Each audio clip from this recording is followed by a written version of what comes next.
Ernst Kaltenbrunner.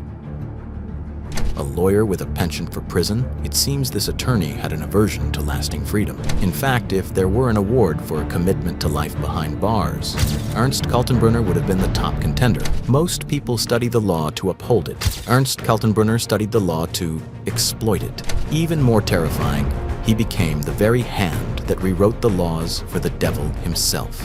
Arrested for demonstrations, imprisoned for treason, and locked up again for conspiracy, his rap sheet was so thick you'd think he considered the penitentiary his second home. But make no mistake, he was no small-time crook. It was those very years spent rotting in a cell that forged a cold-blooded monster, a man who would later turn the entirety of Europe into one massive prison, with himself acting as the supreme warden. Join me as we open the dossier on this scar-faced attorney, a man addicted to the cell block, and uncover how he engineered one of the most brutal systems of extermination in human history.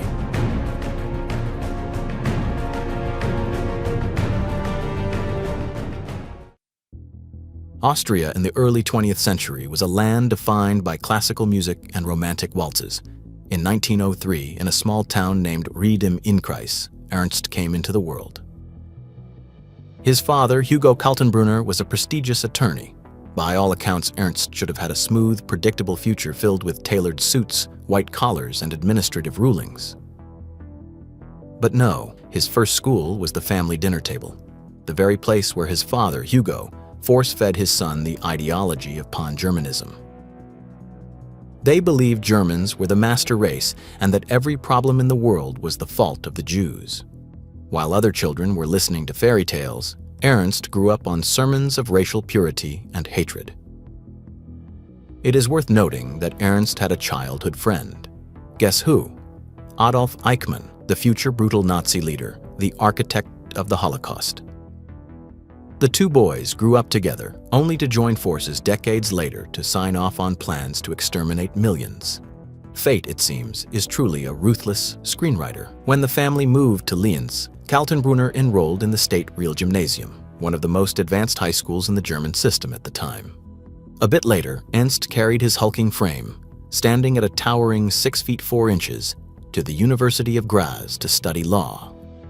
But instead of burying his head in books at the library, he became obsessed with radical student fraternities, Burschenschaften. Here, he discovered a violent hobby, mensur fencing. In rooms thick with the smell of sweat and blood, Ernst faced opponents without facial protection, solely to prove his superior grit.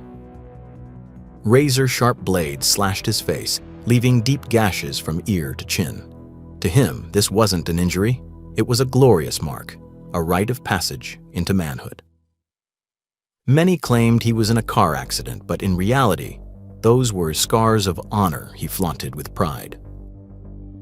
Picture this, a giant nearly 2 meters tall, a face mangled by scars, a pipe clenched in his teeth, and a doctorate of law in his hand. That isn't the image of an intellectual. That is the visage of a monster taking shape. In 1926, he became a lawyer, a profession meant to defend justice. But for Ernst, the law was just a cheap tool. He opened a practice in Linz, but it was essentially a front for underground Nazi ideologies. He used his legal knowledge to exploit loopholes, organize riots, and spread fear. This is the most disturbing aspect of his life, the corruption of intellect. An uneducated thug doing evil is scary enough, but a highly educated man who understands every crack in the legal system and chooses to do evil, that is a catastrophe for humanity. A complete Ernst Kaltenbrunner was born in both body and ideology. He possessed the aggression of an executioner, the cold logic of a lawyer, and a heart burning with the hatred of a fanatic. You see, no one is born a monster. Ernst had every prerequisite to be a productive member of society, status, education, and a commanding presence. But he chose to step into the darkness. October 1930. Kaltenbrunner officially signed up with the Nazi Party, joining a roster that already boasted over 300,000 members. Just a year later, he joined the SS. With his icy demeanors and a law degree in his back pocket, he shot up the political ranks of the Nazi Party with ease. First, he secured the seat of Rechtsberater, legal advisor, for the party in 1929, and by 1932, he held the same position for SS Section 8. Following in his father's footsteps and backed by his influence, Ernst worked comfortably out of his father's law firm before quickly rising to become the head of the National Socialist Lawyers League in Linz.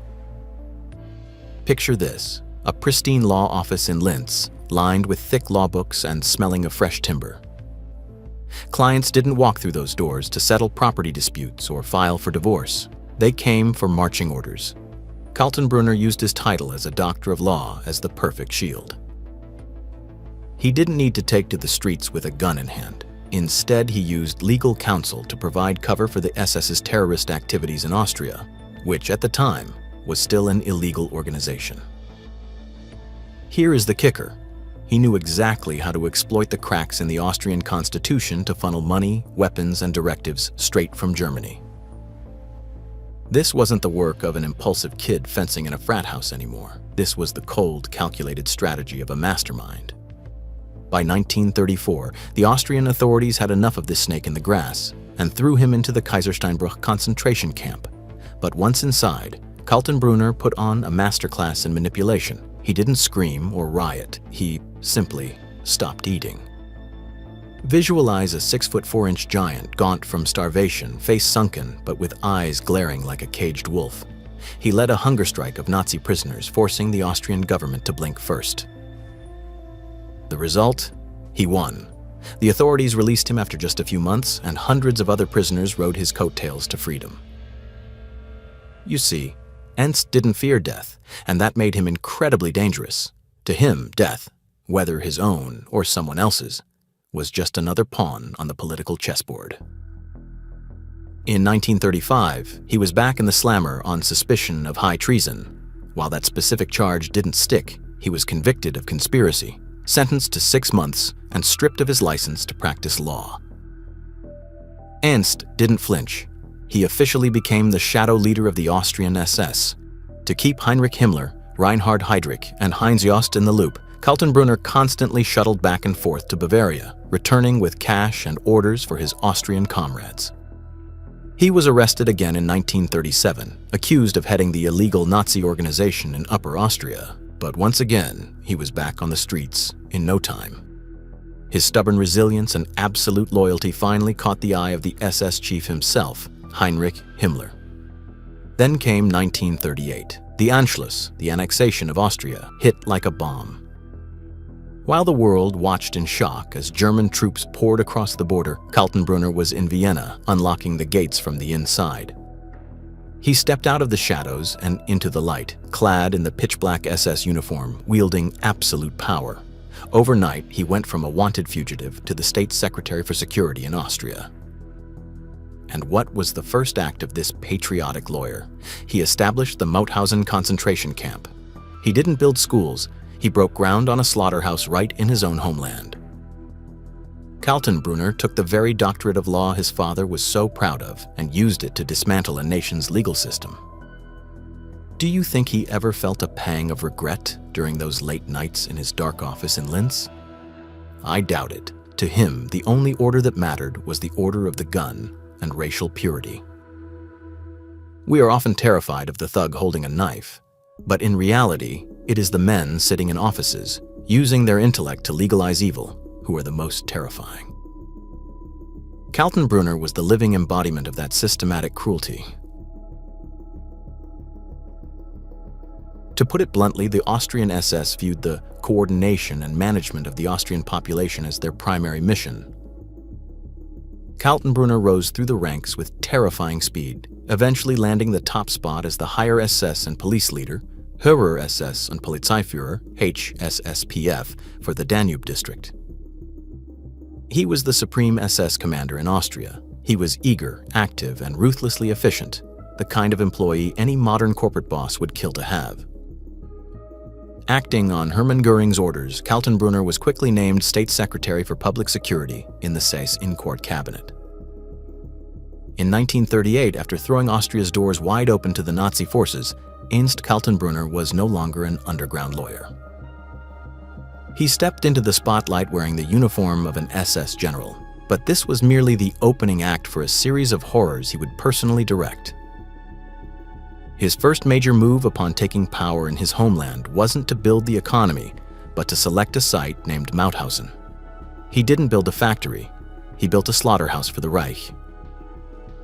Here, prisoners were forced into brutal slave labor in the stone quarries, subjected to a policy of extermination through labor. Picture him standing there, high above, looking down on those miserable souls with cold eyes, his face obscured by pipe smoke.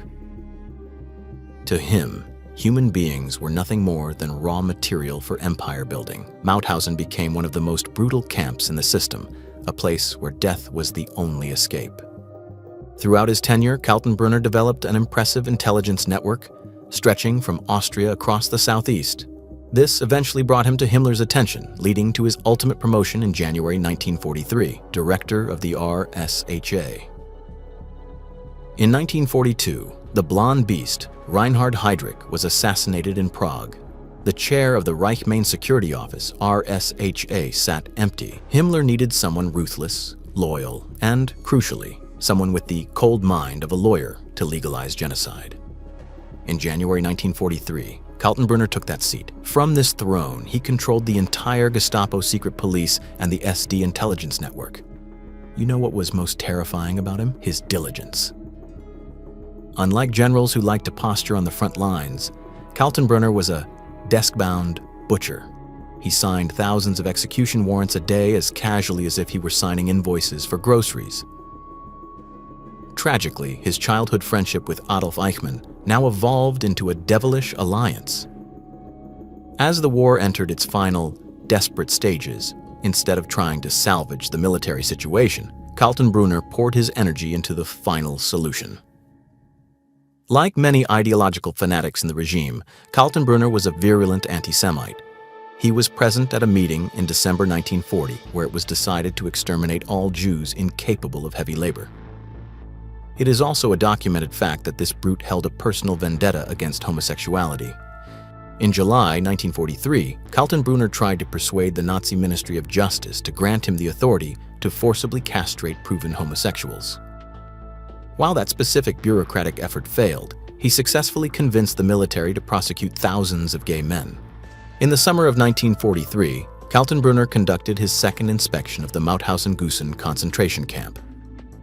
15 prisoners were selected to demonstrate 3 different execution methods for him: a shot to the neck, hanging, and gassing. After watching the executions and inspecting the crematorium, Kaltenbrunner walked down into the quarry itself. This proves he was fully aware of the brutality of the stairs of death and the inhumane working conditions.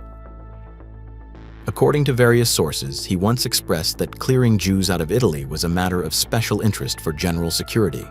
4 days later, SS and police units began rounding up Jews and deporting them by train to Auschwitz. It was said that even Himmler was afraid of him. Kaltenbrunner was a physically imposing figure, standing 6 feet 4 inches with a deeply scarred face and a volatile temper.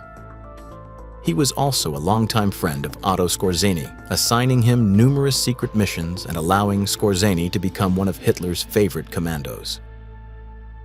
The peak of his cruelty occurred in Hungary in 1944. In less than 2 months, under Kaltenbrunner's supervision, over 400,000 Jews were herded onto death trains bound for Auschwitz. The speed of the killing reached record levels. The former lawyer was now running a production line of death. He even personally visited concentration camps to inspect whether the gas chambers were operating efficiently. Does that make you shudder? An educated man using his meticulous nature to optimize murder. After the failed assassination attempt on Hitler on July 20, 1944, while the rest of the Reich was in chaos, Kaltenbrunner remained terrifyingly calm. He personally directed the investigation, interrogation, and brutal torture of army officers. Approximately 5,000 people were executed at his hands. Hitler was so pleased he awarded him the Knight's Cross, the highest honor, though in reality it was stained with the blood of his own countrymen. The painful paradox is this: the higher Kaltenbrunner climbed the ladder of power, the more his humanity vanished. He is proof that when evil is scientifically organized and protected by the law, laws he himself twisted, it creates a force of destruction far more terrible than any bomb. By April 1945, the Third Reich was nothing more than a burning pile of rubble. While Hitler cowered in his bunker in Berlin, Ernst Kaltenbrunner, the giant of the RSHA, chose a different path.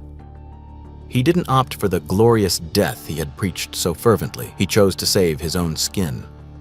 Even with defeat staring him in the face, Kaltenbrunner didn't stop sowing death. In the regime's final death throes, he issued a final decree. Security forces were authorized to shoot anyone showing signs of disloyalty on sight without trial.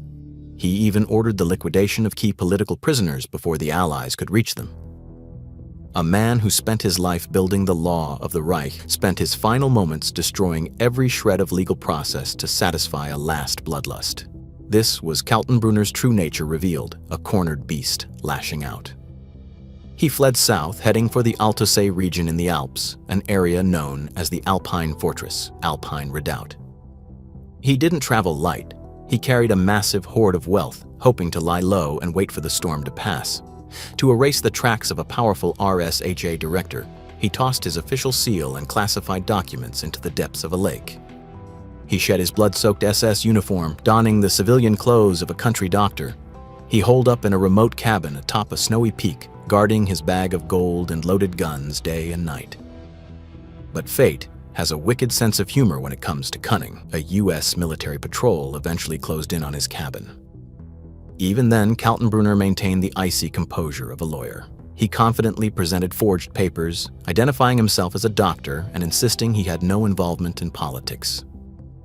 With his face disfigured by scars and his gaunt appearance, he almost fooled the young soldiers. But then, a scene more dramatic than any movie script unfolded. His mistress and the wife of a subordinate, who were also hiding nearby, suddenly appeared. Upon seeing Kaltenbrunner, they couldn't contain their emotion. They rushed over to hug him, screaming his real name in sheer relief and joy. The curtain fell. Those cries of affection were his death sentence. The American soldiers immediately realized they had their big fish. The once mighty 6'4" butcher was handcuffed and led away in utter humiliation. The irony is staggering. Kaltenbrunner could hide evidence at the bottom of a lake. He could fool the army with fake papers, but he couldn't calculate the variable of human affection. His cover wasn't blown by a breathless gunfight, but by a hug, a deeply human gesture that ended the life of the most inhumane man. I believe this is the most poetic justice history could have dealt him. The monster who used women and children as tools for concentration camps ultimately fell because of the emotional weakness of the women around him. Kaltenbrunner was one of the most notoriously ruthless figures of the Nazi regime, but his brash arrogance regarding his own power earned him no shortage of enemies. Many considered him one of the principal and most dangerous enemies, treading carefully around him even if they were technically his superiors. Furthermore, he was a pariah among the Nazi high command, failing to integrate with the other elite members. Despite wielding immense power within the party, it is a strange anomaly that few outside the inner circle knew the name of this brutal heavyweight. He missed the opening curtain of the trial due to a brain hemorrhage suffered during interrogation. Kaltenbrunner finally took the stand weeks later after being granted time to recover. But upon his arrival, there was no warm welcomes or concern from his old comrades, only cold, scrutinizing glares from his wartime allies. The International Military Tribunal at Nuremberg in 1945 was more than just a trial. It was a global examination of the abyss of human nature. In the dock, seated among infamous names like Göring and Hess, Ernst Kaltenbrunner cut a lonely, terrifying figure. The scarred giant, once the spider at the center of a massive web of terror, now appeared broken, yet his eyes still held a glimmer of cowardly defiance. Entering the trial, Kaltenbrunner utilized every skill of a doctor of law to execute a strategy I call pathological denial. Faced with ironclad evidence of the Mauthausen slaughterhouse and the gas chambers, he calmly claimed total ignorance. He conveniently shoved all the blame onto Himmler and Heydrich, men who were already dead and couldn't contradict him. He declared that Germany had the right to self-defense against the Soviet Union, denied any connection to the Holocaust, and pleaded innocent. Kaltenbrunner refuted the accusations of destroying Jewish lives, arguing that the orders regarding concentration camps were issued before his tenure at the RSHA began. He admitted only to supporting Hitler's war against the Soviet Union. He played the role of a pathetic puppet, a mere administrator and spy chief thrust into the RSHA director's chair with no real authority over the camps. Watching him tremble as he denied his own signature on execution orders, the ultimate irony struck me. A man who sent millions to their deaths without hesitation lacked the courage to own even a fraction of his actions. But justice isn't fooled by cheap excuses. The prosecution delivered the knockout blow. When footage of the concentration camps was screened in the courtroom, the flickering light played across Kaltenbrunner's scarred face, making him look more like a ghost than a man. The facade crumbled completely when witness Rudolf Höss, the commandant of Auschwitz, took the stand to confront him. Documents bearing Kaltenbrunner's distinctive blue ink signature were projected for all to see. These weren't just autographs. They were death sentences for tens of thousands of souls. On October 1, 1946, the gavel fell. Ernst Kaltenbrunner was sentenced to death by hanging for war crimes and crimes against humanity.